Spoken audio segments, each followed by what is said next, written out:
بسم الله الرحمن الرحيم waxaan shacbiga reer Soomaaliland u sheegayaa inaan taaganahay aqalkii laga dhawaaqay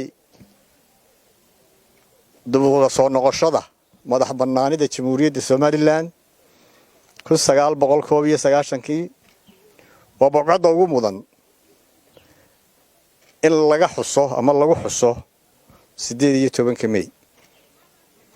waxaan shacbiga reer Soomaaliland kaga qayb galay munaasabadda ciidda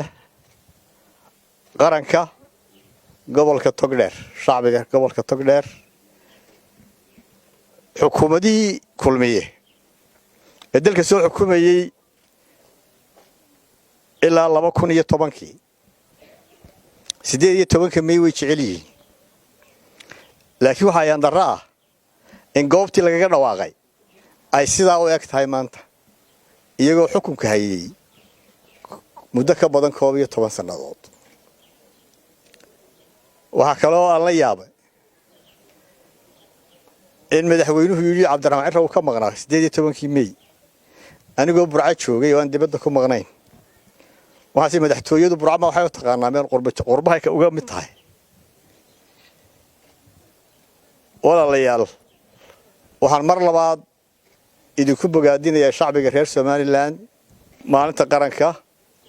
18 May waxaan kala soo jeedin lahaa xukuumadda inay maalinta qaranka